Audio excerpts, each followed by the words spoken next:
आइए हम सभी मित्र संस्कृत व्याकरण में और हिंदी के व्याकरण में जो एकदम अनिवार्य तत्व है उच्चारण स्थान, उसको एकदम नियम विधि से सीखते हैं और दैनिक जीवन से संदर्भित करके उसको सीखते हैं। और आप सभी प्यारे विद्यार्थियों, जब उच्चारण का मौका मिले तो आप सभी बोलिए, क्योंकि संस्कृत जो होती है, हिंदी जो होती है, ये उच्चारण की भाषा होती है, जिसका जितना शुद्ध उच्चारण उसका भाषा ज्ञान उतना स्पष्ट।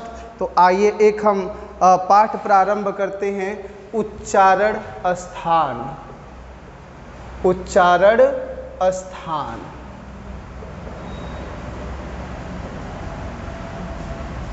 उच्चारण स्थान जो पाठ है, जितना ये संस्कृत में महत्वपूर्ण है उतना ही ये हिंदी भाषा में महत्वपूर्ण है।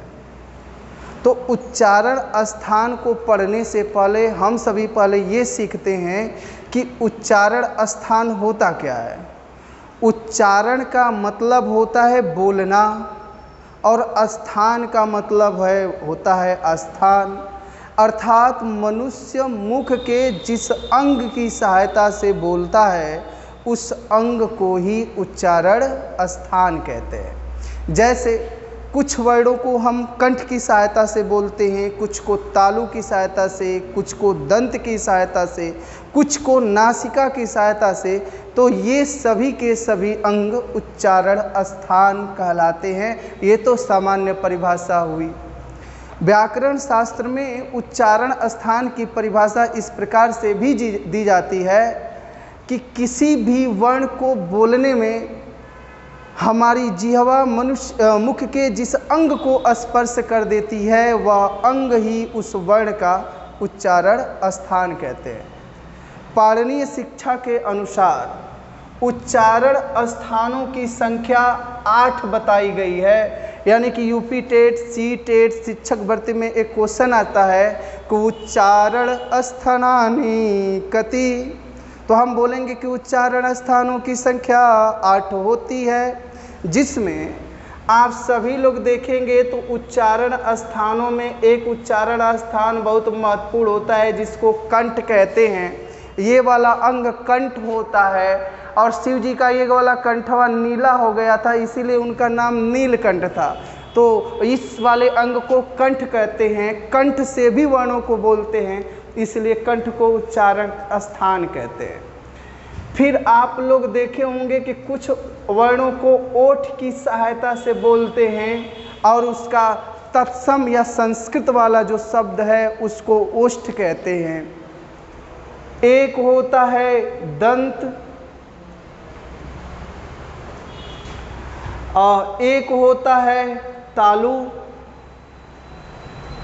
एक होता है मूर्धा, एक होता है नासिका।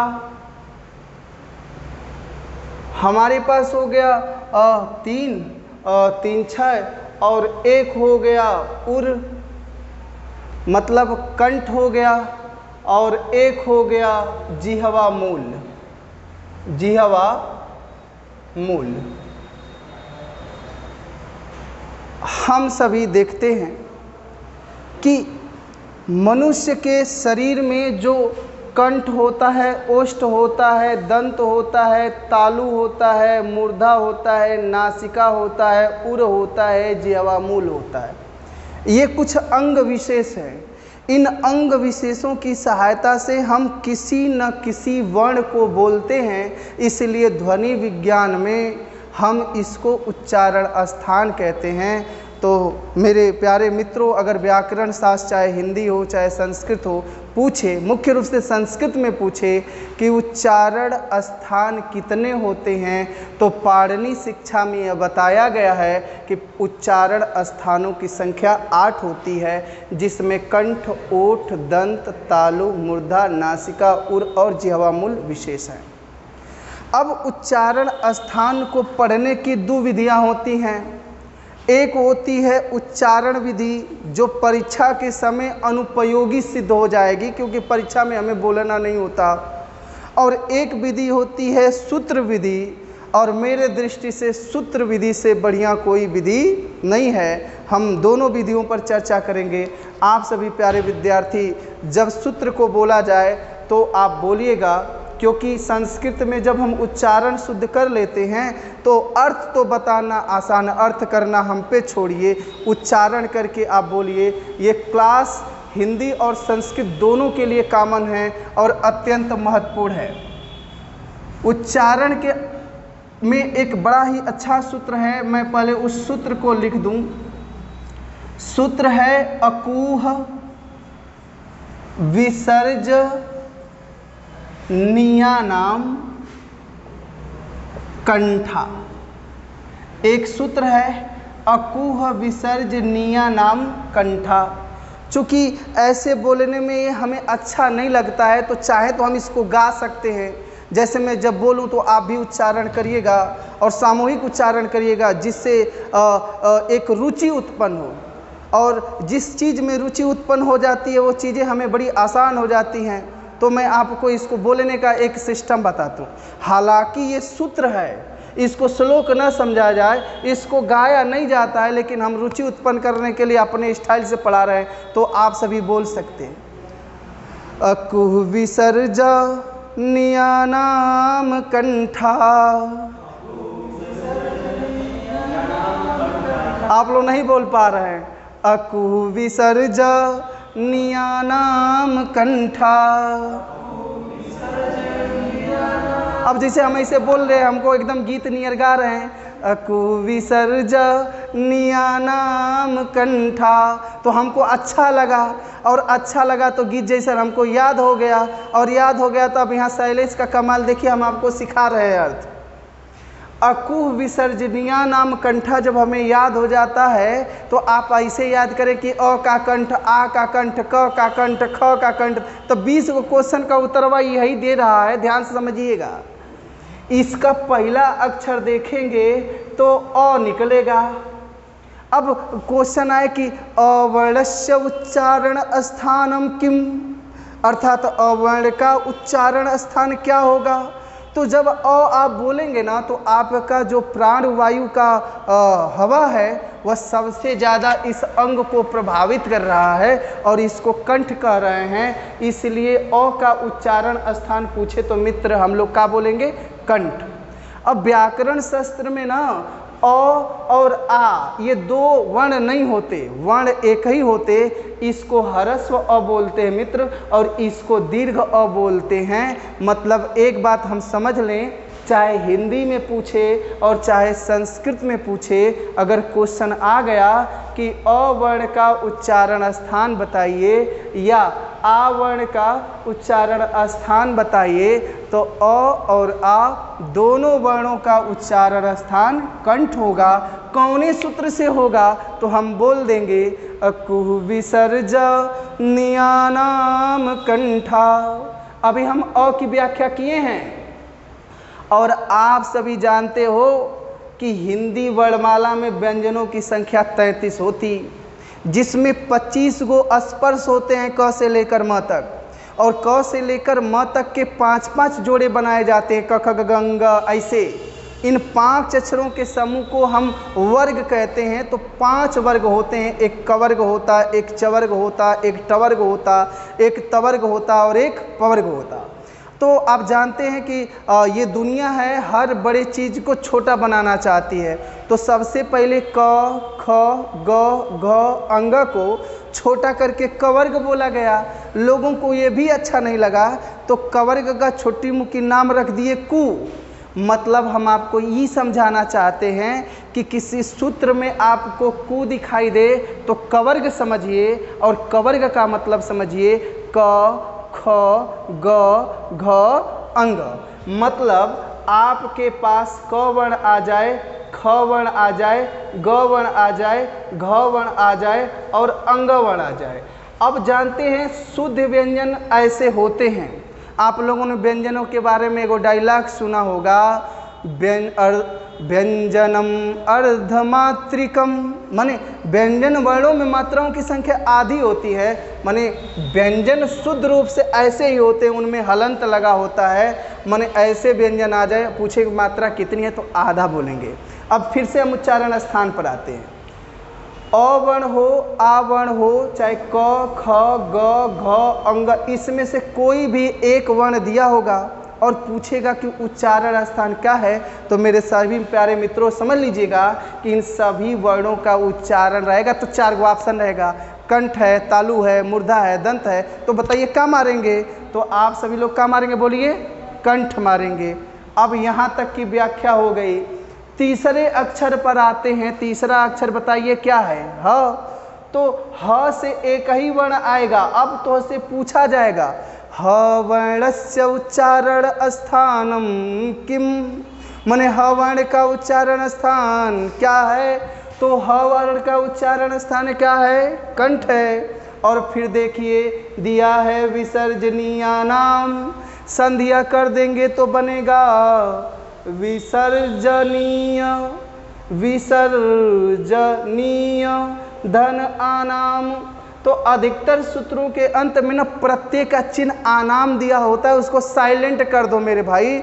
जब साइलेंट कर दोगे तो बचेगा विसर्जनीय।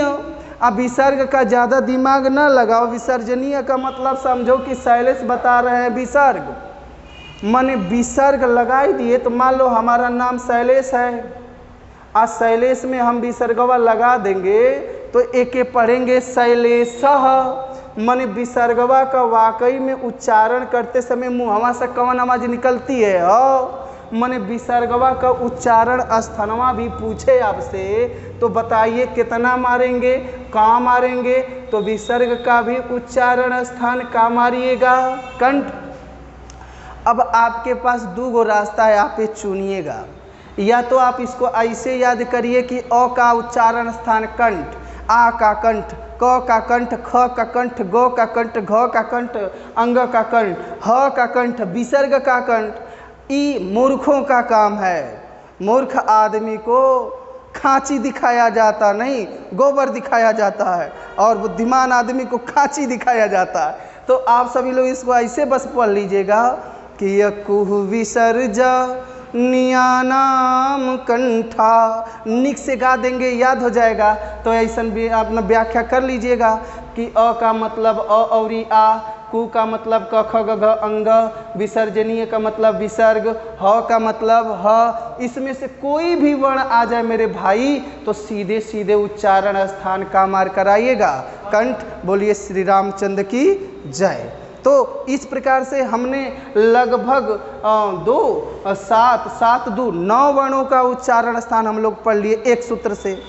इसी प्रकार से पाणिनि भगवान दूसरा सूत्र लिखे हैं। दूसरे सूत्र की हम आपको व्याख्या करते हैं। ईचू यसाना मुतालु, ईचू यसाना मुतालु। तो आप लोग जैसे नवरात्रि आई थी कुछ दिनों पहले, तो आप लोग ऐसे बोले होंगे, या देवी सर्वभूतेषु मातृरूपेण संस्थिता, नमः तस्यै नमः तस्यै नमः तस्यै नमो नमः। वैसे आप इसको गा लीजिएगा पूजा करते समय। अकु विसर्ज नियानाम कंठा, ईचू यसानाम तालु। तो श्लोकों बन जाएगा। परीक्षा जब बीत ना जाए ये श्लोक का पूजा करिए और अर्थ देखिए कितना अच्छा से निकल रहा है। अब आप बताइए, वो पता है ना, सेम वैसे बताइए। पहला अक्षर बताइए क्या है? ई। तो ई का मतलब छोटकी ई भी और ई का मतलब बड़की ई भी।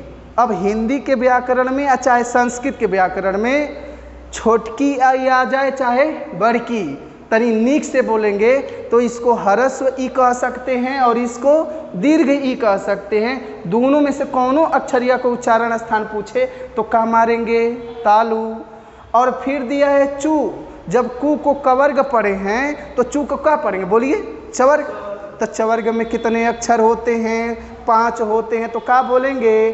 च, छ, ज, झ, इया, चूंकि शुद्ध व्यंजन है तो इसमें क्या लगा देंगे, हलंत।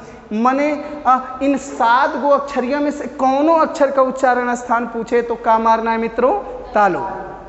तीसरा अक्षर बताइए कौन अक्षर है, य। अब य का भी उच्चारण स्थान पूछे तो बताइए क्या बोलेंगे, तालु।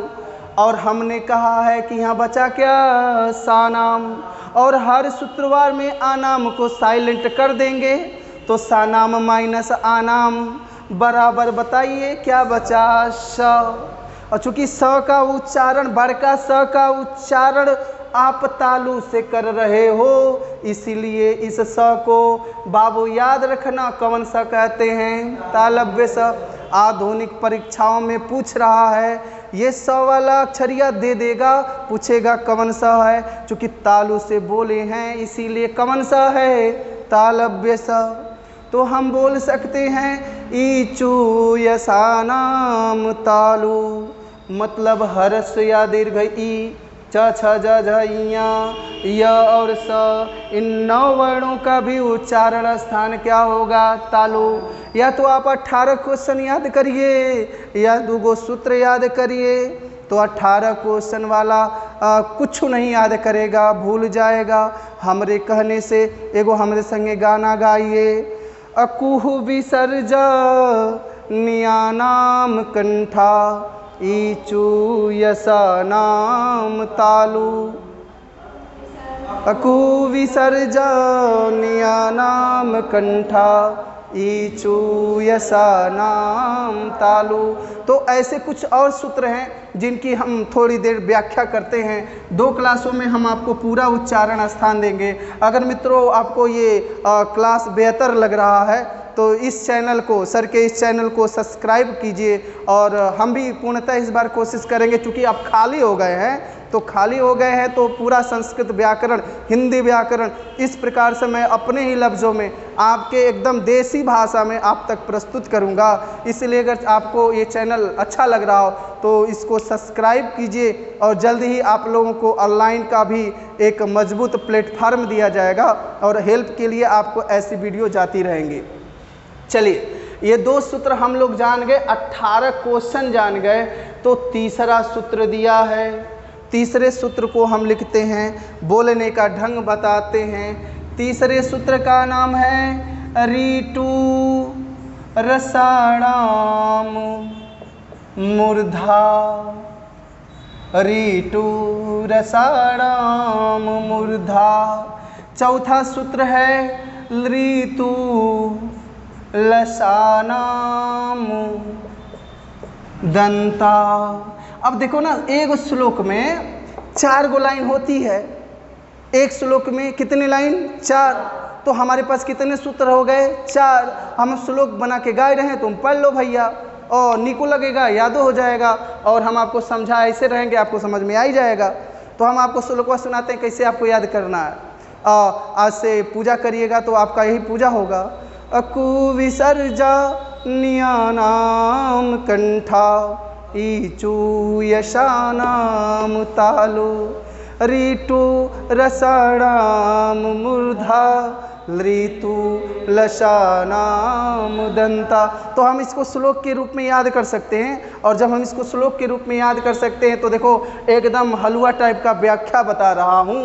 और देखो इस वाले सूत्र का पहले हम व्याख्या करते हैं, पहले इसको बोलने का ढंग सीखते हैं। ऋतु रसाणाम मूर्धा। तो यहाँ पर आप पहला अक्षर देखिए री। अब आप इसकी व्याख्या करेंगे तो री। अब पूछे कि री वर्ण का उच्चारण स्थान बताओ, तो री वर्ण का उच्चारण स्थान क्या बोलेंगे, मूर्धा। अब हिंदी के व्याकरण में री का दीर्घ नहीं होता, ये काम वाली चीज़ है। हिंदी के व्याकरण में री को कुछ स्वर मानते हैं और कुछ स्वर नहीं मानते, इसीलिए री को हिंदी में अमानक स्वर कहते हैं। ये एकदम टॉप क्लास का क्वेश्चन। लेकिन संस्कृत के व्याकरण में री को स्वर माना जाता और री का मित्र ह्रस्व भी होता, और री का आइसन जो वो टमाटर लगा देंगे तो दीर्घ हो जाएगा। यानी कि री ह्रस्व दे या दीर्घ दे, उच्चारण स्थान पूछे तो बताओ क्या मार कराओगे, मूर्धा। टू का मतलब होता है टवर्ग, जिसमें 5 अक्षर होंगे, ट, ठ, ड, ढ ड़, इसमें से कोई क्वेश्चन आ जाए आप लोग का मार कराइएगा मूर्धा। तीसरा अक्षर आ जाओ र, र का भी उच्चारण स्थान पूछे तो कौन चीज? मूर्धा। और बचा साराम। हर सूत्र से आनाम घटाने को बोले हैं, तो जब सानाम माइनस आनाम करोगे तो क्या बच जाएगा? स। यहाँ पर ना बहुत इंपॉर्टेंट क्वेश्चन बनेगा, चूंकि मूर्धन्य स का उच्चारण किससे कर रहे हो तुम? मूर्धा से, इसीलिए इसके दो नाम प्रचलित हैं। एगो नाम है इसका मूर्धव्य स जो 100% सही है, और एक नाम इसका और भी है मूर्धन्य स, ये भी 100% सही है। तो मूर्धन्य स के दो नाम हो गए, एक मूर्धव्य और एक क्या हो गया? मूर्धन्य। तीसरे श्लोक पर आते हैं, लृतूलसानाम दंता। आप जितना भी मैं पढ़ाया हूँ आपको उच्चारण स्थान, इसमें ये सबसे महत्वपूर्ण है, चूँकि हिंदी के व्याकरण में लृ को आप व्यंजन भले कह सकते हो, कभी स्वर कह नहीं सकते। हमारे संस्कृत के व्याकरण में इसको स्वर माना जाता है, ये सबसे इम्पोर्टेंट है। पिछले बार ये प्रश्न आ गया था, सारे बच्चे गच्चे खा गए थे, तो बच्चा गच्चा ना खाना, इसलिए आप सब याद रखिए कि ये जो लृ होता है संस्कृत के व्याकरण में स्वर होता है, पहली बात याद रखिए। और दूसरी सबसे बड़ी बात होती है कि ये जिंदगी भर कवन स्वर होता है, तो क्या बोलोगे? हरस्वर। और इस स्वर का बाबू कभी भी दीर्घ पाया नहीं जाता। माने लृ स्वर है संस्कृत का, और वह हमेशा हरस्व होता है, इसका कभी दीर्घ नहीं होता। इसको अपने दिमाग में कहीं बैठा लीजिएगा, ये क्वेश्चन आने वाला है। तू मने होता है तवर्ग, तवर्ग में 5 अक्षर होते हैं, एक त होता है, थ होता है, द होता है, ध होता है, और क्या होता है? न होता है। फिर एक अक्षर ल होता है, और फिर दिया है सानाम, घटाने को बोले हैं आनाम, तो सानाम माइनस आनाम बराबर क्या बचेगा? स। स का उच्चारण चूंकि आप दांत से किए हो, इसीलिए इस स को बताइए कौन सा कहेंगे? दंतव्य स। इसीलिए चूंकि स का उच्चारण आप दांत से किए हो, इसीलिए इस स का नाम कौन सा होगा? दंतव्य स। अब हम चाहें ना तो बच्चों को थोड़ा सा भ्रमित करने के लिए एक प्रश्न बना सकते हैं। जैसे हम दें कि दंतव्य स का नाम बताओ, स का शुद्ध नाम क्या है? पहला ऑप्शन दे देंगे छोटका स, दूसरा दे देंगे पेट फरुआ स, तीसरा दे देंगे दंतव्य स, चौथा दे देंगे तालव्य स। तो बच्चे के साथ प्रॉब्लम ये होगी कि उसके गुरुजी उसको छोटका स पढ़ाए हैं, ओकरी अम्मा उसकी पापा उसकी सब लोग छोटका स पढ़ाए हैं, तू मार कर आएगा छोटका स। लेकिन बाबू व्याकरण में छोटका नाम का कुछ होता ही नहीं। इस स को छोटका नहीं कहेंगे, इस स को दंतव्य कहेंगे, और बड़का स को तालव्य कहेंगे, और मूर्धन्य स को मूर्धव्य कहेंगे। एक और सूत्र की व्याख्या करते हैं, जिससे ये वर्णों का जो क्रम चल रहा है, वर्ण पाठ जो मैं आपको पढ़ा रहा हूँ, वो आधा कर दें, जिससे आधा वीडियो मैं आपको दूसरे वाले में दे दूँ। चलिए, एक सूत्र है जो बड़ा इम्पोर्टेंट है, और इस सूत्र को हम सभी को बेहतर तरीके से सीखना चाहिए। मैं तो चाह रहा हूँ कि मैं जो 4 सूत्र पढ़ाया हूँ, एक बार इसको फिर से गा लिया जाए। जितने भी सदस्य हैं सब लोग गाएंगे, साथ में गाएंगे कि बाद में गाएंगे? साथ में गाएंगे, तो याद होना चाहिए ना, इसलिए मैं पहले सुना रहा हूँ, पिछवा पिछवा आप लोग गाइएगा, बड़ा नीक लगेगा। अकुह विसर्जनियानाम कंठा, अरे बड़ी बढ़िया से गाइए। अकुह विसर्जनियानाम कंठा, ईचु यसानाम तालु, ऋतु रसाणाम मूर्धा, ऋतु लसानाम दंता। अब एक सूत्र से 9 क्वेश्चन बन रहे हैं, तो 9 चौको 36 हुआ, अगर हमारा गणित सही है तो। तो 36 गो सवाल पढ़िए या कई गो सूत्र पढ़िए, 4। ये आपका फैसला है, आप समझिए। और ये टोटल मैं तब से चिल्ला रहा हूँ जैसे ही संस्कृत वालों को पढ़ा रहा हूँ, हे टेट वालों, हे पुलिस वालों, ये टोटल बता रहा हूँ, यहाँ से फिक्स नंबर मिलेगा। ये हिंदी के लिए भी उतना ही महत्वपूर्ण है। और एक सूत्र जो अत्यंत महत्वपूर्ण है, जहाँ से बच्चा बहुत सारे गच्चा खाते हैं, उस पर थोड़ा ट्राई करते हैं। आप सभी इस चैनल को निश्चित रूप से अच्छा लगे तो सब्सक्राइब कीजिएगा। एक सूत्र है, 2 मिनट लगेगा, तो उसकी व्याख्या कर लेते हैं।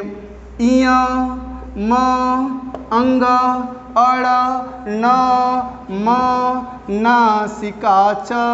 सबसे बड़ी विडंबना है कि लोग इसको पढ़ ही नहीं पाएंगे। सबसे बड़ी विडंबना है कि लोग इसको पढ़ ही नहीं पाएंगे। थोड़ा बोलिए, इमंगलनम नासिका च। आप तो बोली नहीं हो, इमंगलनम नासिका च इयमांग ण नासिका च। मने इया म अंग अड़ न। इन 5 अक्षरों का उच्चारण स्थान पूछे तो का मार कराएंगे। लेकिन एक क्रिटिकल क्वेश्चन है, अभी हम आप लोगों को पढ़ाएं, अकुह विसर्जनियानाम कंठा। कु पढ़ाए हैं इस सूत्र में, तो कु में कवर्ग होता है, कवर्ग में 5 होते हैं। 5वां अक्षर बताइए, क ख ग घ अंग। एक बार अंग का उच्चारण कंठ बताए हैं, अब बता रहे हैं आपको कौन चीज, नासिका।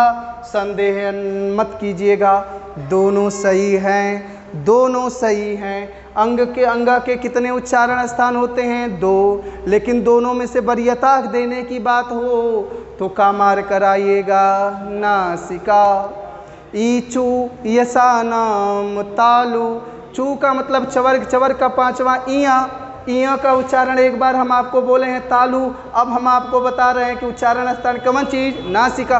दोनों सही हैं, लेकिन वरीयता किसको देंगे, नासिका को। रीटू रसाणाम मूर्धा। टू का मतलब टवर, टवर का ड़ होता है, ड़ का मूर्धा होगा। मूर्धा भी सही है, नासिका भी सही है, लेकिन नासिका को वरीयता दीजिएगा। तो मित्रों, आज के लिए इतना ही। उच्चारण